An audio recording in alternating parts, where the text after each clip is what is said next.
Halo teman-teman semua, bertemu lagi.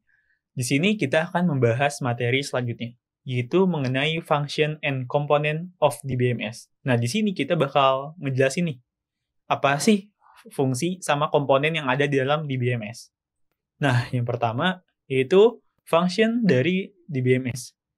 DBMS, kalau misalnya kalian lupa, yaitu sebuah sistem yang digunakan untuk mengelola dan mengorganisasi data secara efisien dalam sebuah database. Proses utama dalam DBMS adalah penyimpanan, pengambilan, dan pembaruan data. Nah, berikut ini ada beberapa fungsinya nih. Yang pertama itu ada di sini data storage, retrieval, and update.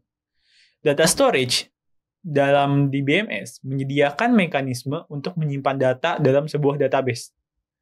Data dapat disimpan dalam berbagai format seperti tabel, grafik, dan dokumen. Setiap entitas dalam database diberi kunci.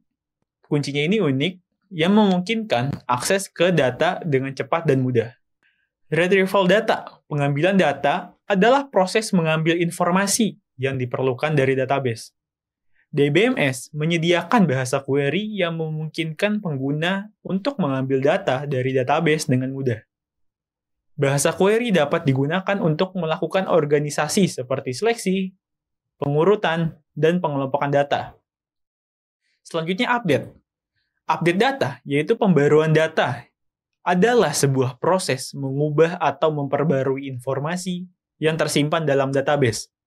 DBMS menyediakan mekanisme untuk memperbarui data dalam database dengan aman dan terkontrol. Pembaruan data dapat dilakukan melalui query atau melalui antarmuka pengguna.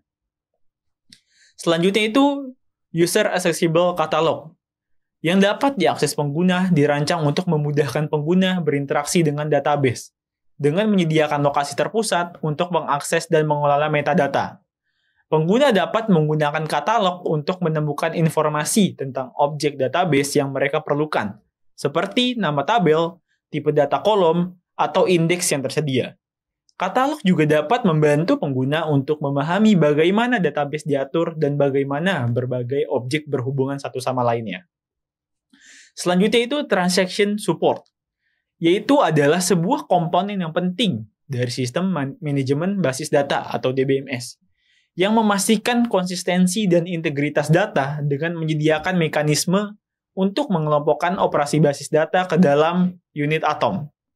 Transaksi adalah urutan operasi yang dilakukan pada basis data yang dijalankan sebagai satu unit kerja.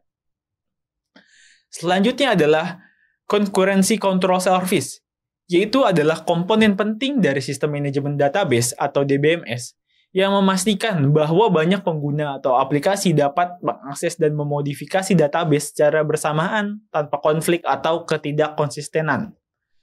Layanan kontrol konkurensi mengelola interaksi antara beberapa transaksi untuk memastikan bahwa mereka tidak mengganggu satu sama lain dan integritas data dapat dipertahankan. Lalu selanjutnya itu recovery service adalah komponen penting dari sistem manajemen basis data juga, yang memastikan bahwa data dapat dikembalikan ke keadaan yang konsisten jika terjadi kegagalan atau kesalahan.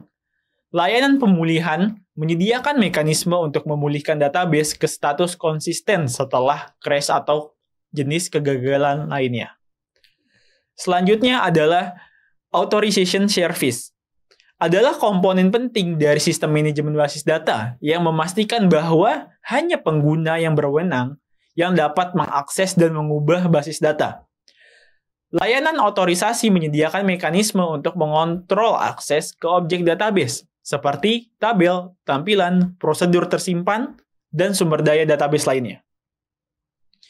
Selanjutnya itu support for data communication, adalah komponen penting dari sistem manajemen basis data atau DBMS yang memungkinkan pengguna untuk mengakses dan memanipulasi basis data dari lokasi yang jauh.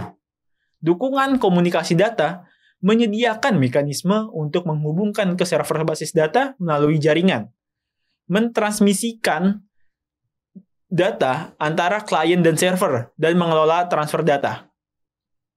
Lalu selanjutnya adalah integrity service, yaitu adalah komponen penting lagi nih dari sistem manajemen basis data, yang memastikan bahwa data yang disimpan dalam database akurat, konsisten, dan memenuhi aturan bisnis dan batasan yang ditentukan untuk database. Layanan integritas menyediakan mekanisme untuk mendefinisikan dan menegakkan aturan dan batasan integritas data. Selanjutnya adalah service to promote data, yaitu adalah komponen penting dari sistem manajemen basis data yang memungkinkan aplikasi mengakses basis data tanpa terpengaruh oleh perubahan yang dibuat pada struktur data yang mendasarinya. Layanan independensi data menyediakan mekanisme untuk menentukan struktur logis database secara independen dari detail penyimpanan fisik. Dan selanjutnya yang terakhir dari function dari DBMS adalah utility service, yaitu adalah komponen yang menyediakan alat utilitas untuk mengelola dan memelihara database.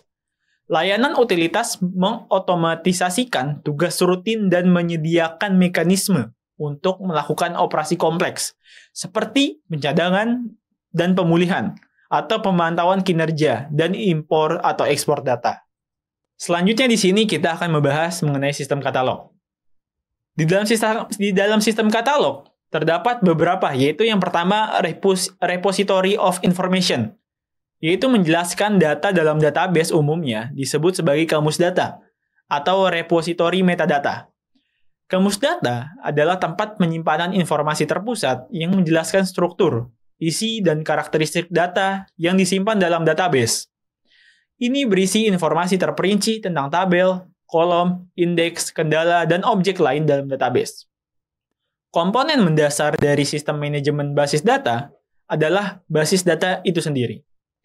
Basis data adalah pusat penyimpanan data yang dikelola dan dipelihara oleh DBMS.